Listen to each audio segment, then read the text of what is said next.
28 जून 1914 Austro Hungarian empire के Prince अपनी बीवी के साथ बोस्निया के विजिट पर थे। वो अपनी गाड़ी में रोड से गुजरते गुजरते लोगों को हाथ हिलाते जा रहे थे कि एक मकाम पर उनके ड्राइवर ने गाड़ी को गलत गली में मोड़ दिया। हालांकि ये टर्न गलती से लिया गया था, लेकिन किसको मालूम था कि महज सिर्फ गलत गली में आने का अंजाम दुनिया को वर्ल्ड वॉर 1 की सूरत में देखना पड़ेगा, जिसमें 4 करोड़ लोगों की मौत और अरबों डॉलर्स का नुकसान हुआ। जी हाँ, आइए जानते हैं कि सिर्फ एक गलत टर्न दुनिया को वर्ल्ड वॉर 1 में कैसे धकेल गया। नाजरीन, वर्ल्ड वॉर 1 से पहले यानी 1900s के शुरुआती सालों में दुनिया का नक्शा आज से बहुत डिफरेंट था। रशियन एम्पायर, ऑटोमन एम्पायर और ऑस्ट्रो हंगेरियन एम्पायर जैसी बड़ी रियासतें मौजूद थीं। यहाँ सबसे इम्पोर्टेंट कंट्री थी बोस्निया एंड हर्ट्ज़गोविना, जहाँ से इस सारे मसले की शुरुआत होती है। बोस्निया पर ऑस्ट्रो हंगेरियन एम्पायर ने 1908 में कब्जा करके उसके सारे मामलात को कंट्रोल करना शुरू कर दिया। बोस्निया में ज़्यादातर स्लेविक लोग रहा करते थे, जबकि बोस्निया के हमसाया मुल्क सर्बिया में भी काफ़ी स्लेविक लोग मौजूद थे। इसीलिए दोनों मुल्कों के लोगों की एक दूसरे के साथ हमदर्दियाँ मौजूद थीं। लेकिन सर्बिया ऑस्ट्रो हंगेरियन एम्पायर का हिस्सा नहीं था।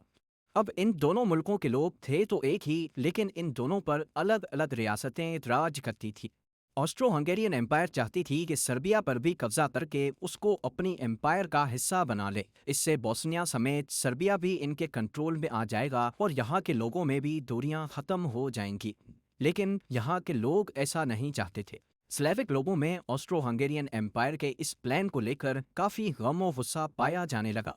उनकी ख्वाहिश थी कि सर्बिया, बोस्निया एंड हर्ट्ज़गोविना, जहाँ स्लेविक लोग रहते हैं, ये सब एक ही आज़ाद मुल्क बना लें, जिसे ग्रेटर सर्बिया या फिर यूगोस्लाविया का नाम दिया जाए। लेकिन फिलहाल उनके पास ऑस्ट्रो हंगेरियन एम्पायर से नफरत करने के सिवा कोई ऑप्शन नहीं था। शायद ऑस्ट्रो हंगेरियन एम्पायर सर्बिया पर हमला कर भी लेती, लेकिन उनको डर था रशिया से, क्योंकि रशिया नहीं चाहता था कि ऑस्ट्रो हंगेरियन एम्पायर इस रीजन में ज़्यादा ग्रो करे। इसलिए रशिया से लड़ने के लिए ऑस्ट्रो हंगेरियन एम्पायर ने जर्मनी को अपने साथ मिलाकर उनको बैकअप पर रख दिया और रशिया ने फ्रांस के साथ अलायंस बना ली। वहाँ सर्बिया और बोस्निया के नेशनलिस्ट ने आहिस्ता आहिस्ता अपनी आज़ादी के लिए ऑर्गेनाइजेशंस बनाना शुरू कर दी। पहले तो इन ऑर्गेनाइजेशंस का मकसद सिर्फ ऑस्ट्रो हंगेरियन एम्पायर के खिलाफ प्रोटेस्ट करने का था, लेकिन वक्त के साथ साथ ये मिलिटेंट ऑर्गेनाइजेशंस में तब्दील होकर खून रेजी पर उतर आईं। इसी दौरान एक और तंजीम वजूद में आई जिसे ब्लैक हैंड का नाम दिया गया। इस तंजीम का नारा था कि वो ग्रेटर सर्बिया या यूगोस्लाविया बनाकर ही दम लेंगे।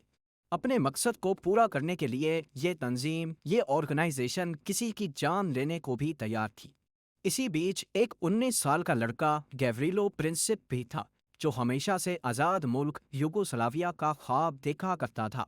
उसने भी ब्लैक हैंड ऑर्गेनाइजेशन को ज्वाइन कर लिया और अब वो लोग दिन रात काम करने लगे कि किस तरह ऑस्ट्रो हंगेरियन एम्पायर से बदला लिया जाए और उनसे जान छुड़ाई जाए। उन्होंने कई मर्तबा ऑस्ट्रो हंगेरियन एम्पायर के ऑफिशल्स पर हमले भी किए, लेकिन उनको किसी भी तरह एम्पायर से छुटकारा नहीं मिल रहा था। फास्ट फॉरवर्ड करके आते हैं 1914 में। इसी बीच उनको खबर मिली कि ऑस्ट्रो हंगेरियन एम्पायर का Prince arch Duke Franz Ferdinand Bosnia visit करने वाला है। ऑस्ट्रियन एम्पायर का प्रिंस अपनी एम्पायर का बादशाह बनने वाला था और सर्बिया पर कब्जा करने का सारा प्लान भी इसी का था।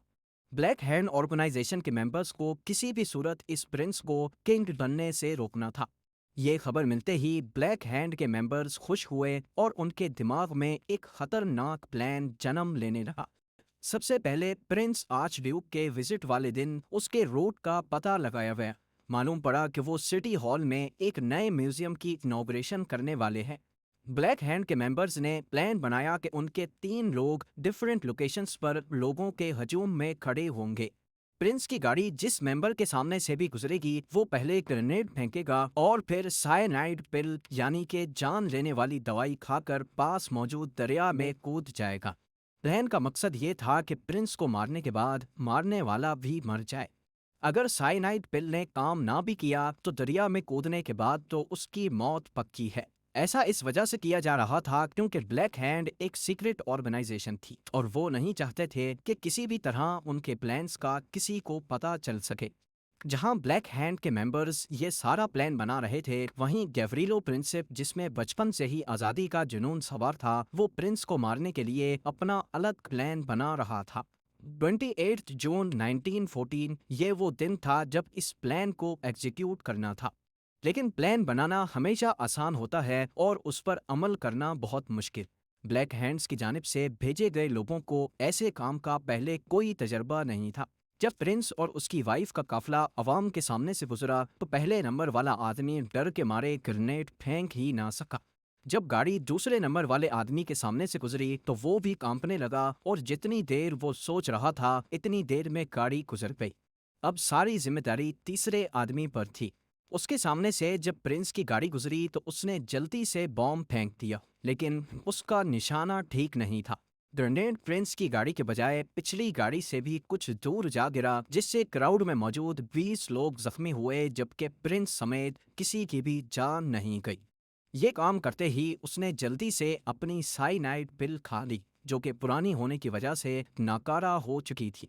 उस कैप्सूल ने उसकी जान तो नहीं ली, बल्कि सिर्फ उसे हल्की सी उल्टी हुई। ये सब करने के बाद उसने प्लान के मुताबिक दरिया में छलांग लगा ली। लेकिन शायद आज उसकी किस्मत खराब थी।